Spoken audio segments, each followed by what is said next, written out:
Evaluating the economic performance of security initiatives is essential for demonstrating value and securing executive support.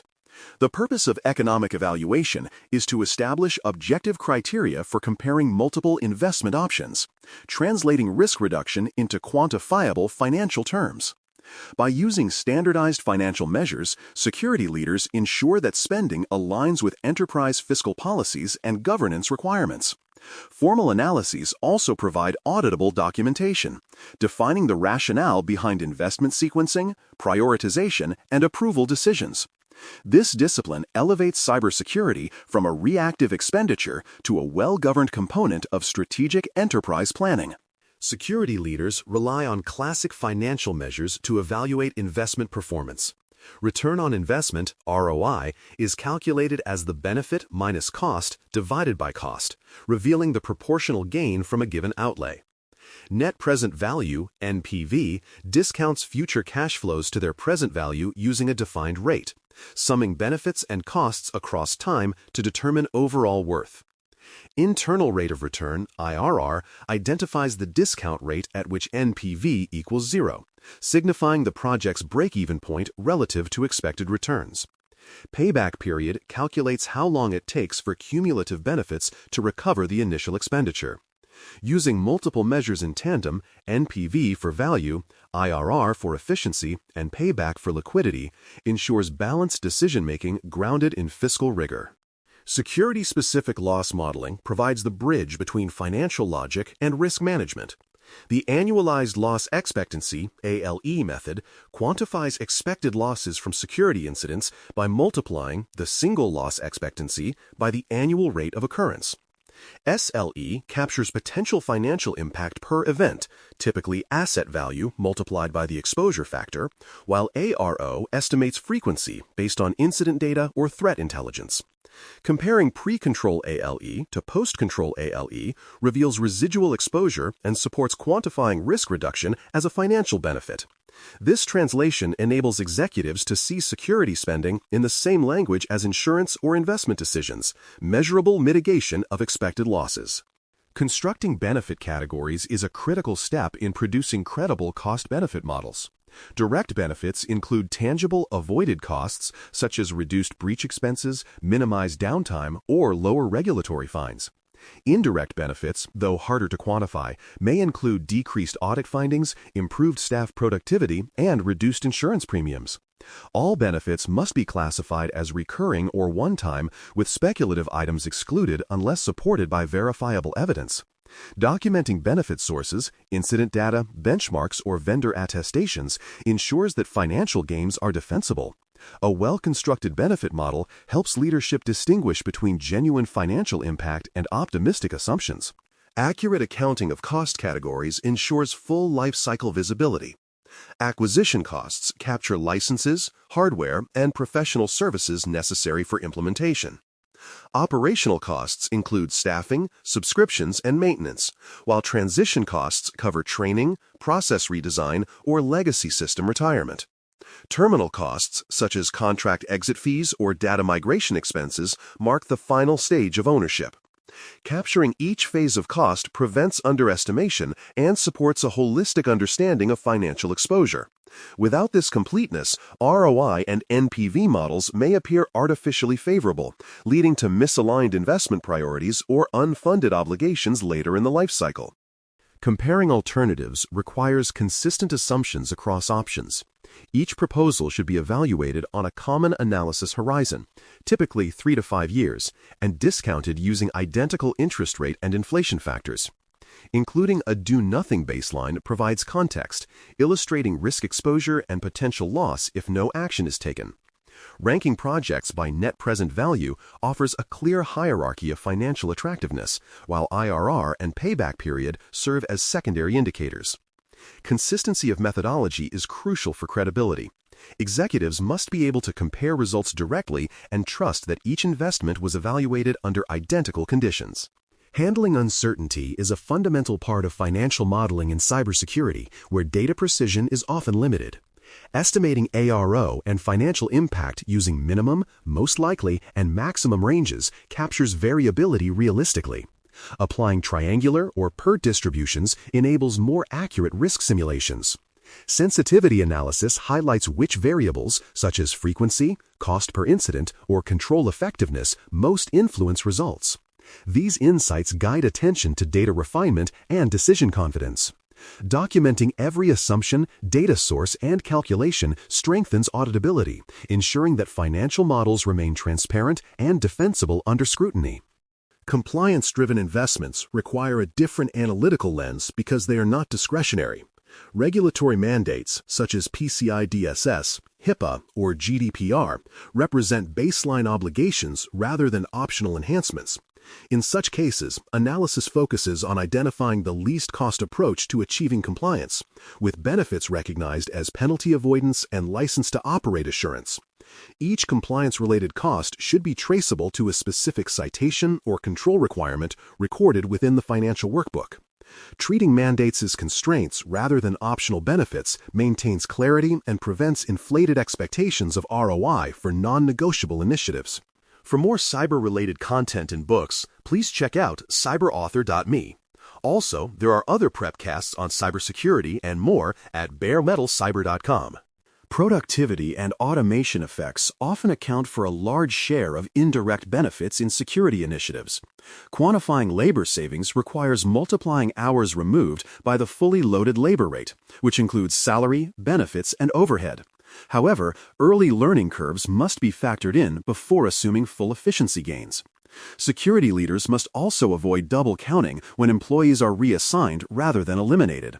Reallocation saves opportunity cost but does not reduce headcount expense.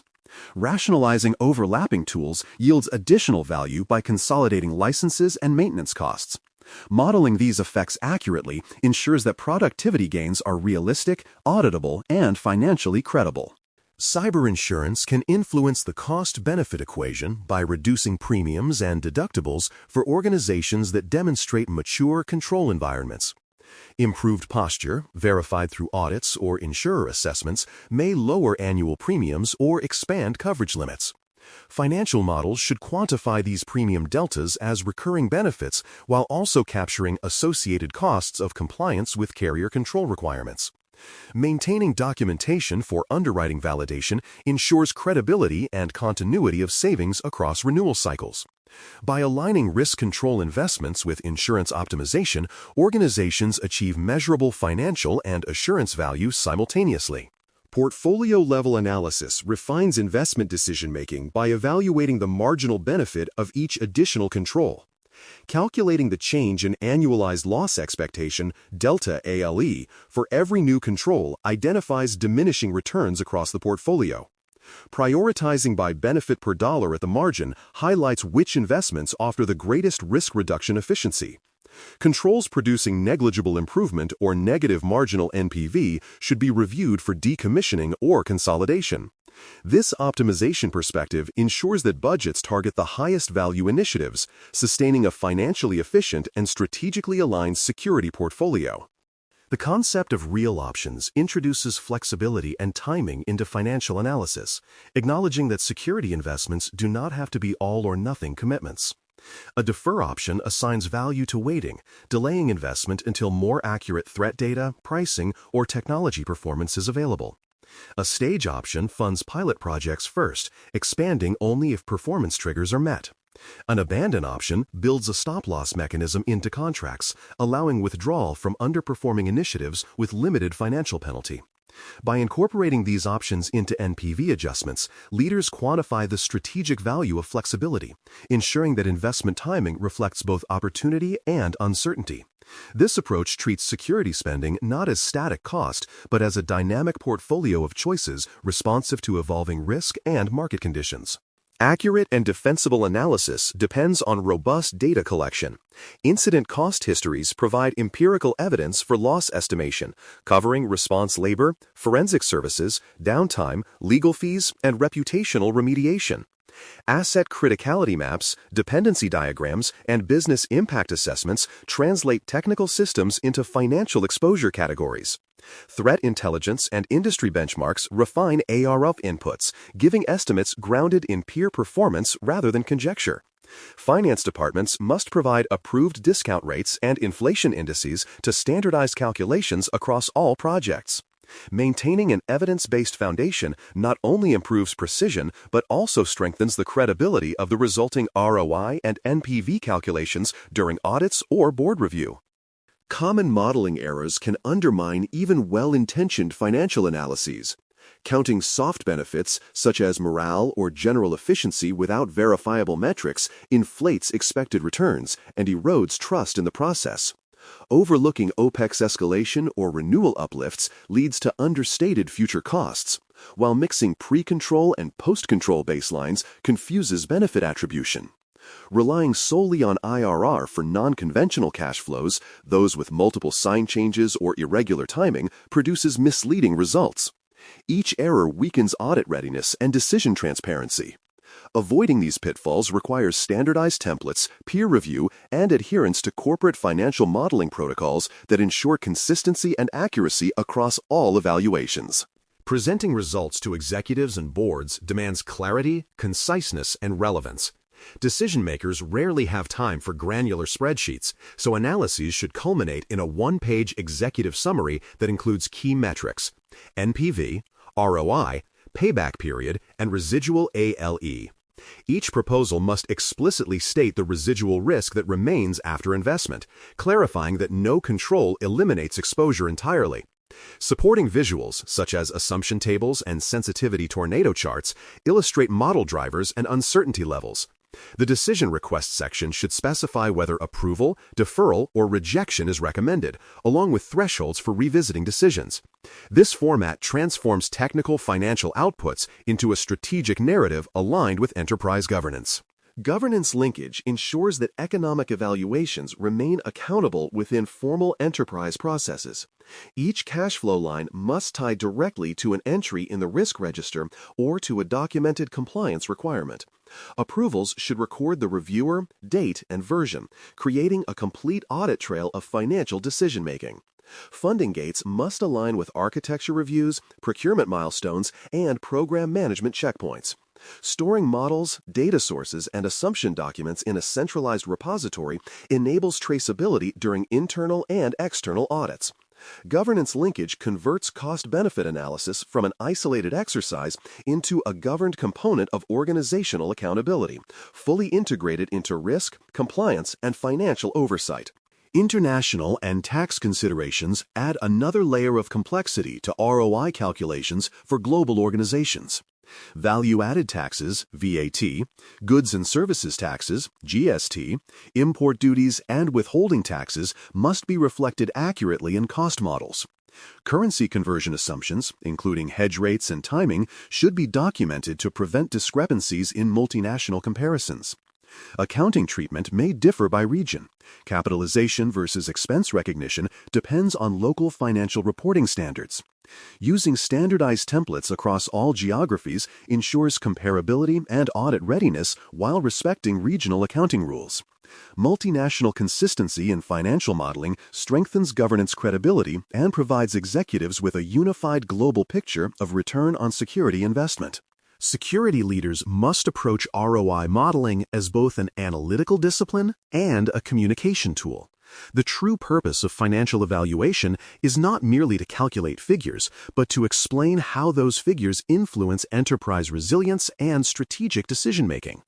By expressing outcomes in relatable business terms, such as reduced financial exposure, faster recovery time, or improved compliance posture, CISOs bridge the gap between risk and finance. Communicating uncertainty honestly, including best and worst case scenarios, enhances credibility with boards and auditors. Ultimately, ROI and cost-benefit analyses should empower leadership to make informed, confident choices about where to invest limited resources for maximum impact. Ongoing review and recalibration sustain the relevance of economic models. As threats evolve, technologies mature, and cost structures shift, the assumptions underpinning earlier analyses can quickly become outdated. Security teams should revisit ROI and ALE calculations annually, updating loss data, inflation rates, and performance results from implemented controls. Post-implementation reviews comparing projected benefits with realized outcomes provide feedback loops that improve forecasting accuracy. This iterative approach keeps financial models aligned with current realities, turning ROI analysis from a one-time justification tool into a living mechanism of strategic governance and performance measurement. Cross-functional collaboration is essential to ensuring that ROI analysis reflects enterprise-wide realities. Finance teams contribute discount rates and modeling standards, while IT and risk management teams supply incident and threat data. Legal departments verify regulatory interpretations, and procurement validates cost structures and vendor terms. Involving all stakeholders creates a shared sense of ownership over the results and reduces the likelihood of blind spots. Collaboration also ensures that security investments complement, not compete, with other corporate priorities. When the ROI process itself becomes a model of cross-functional alignment, it reinforces cybersecurity's role as a business enabler grounded in financial and strategic accountability.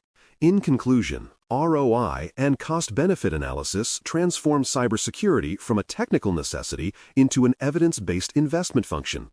Applying ALE-driven benefit estimation, full lifecycle cost modeling, and discounted cash flow analysis allows organizations to evaluate initiatives consistently and transparently. Alternatives should always be compared using uniform time horizons, discount rates, and risk assumptions. Compliance-driven initiatives must be treated as constraints, with transparency around uncertainty and sensitivity factors. When financial models are precise, auditable, and risk-linked, they provide executives with exam-ready justifications for spending decisions, demonstrating that every security investment supports both enterprise protection and fiscal responsibility.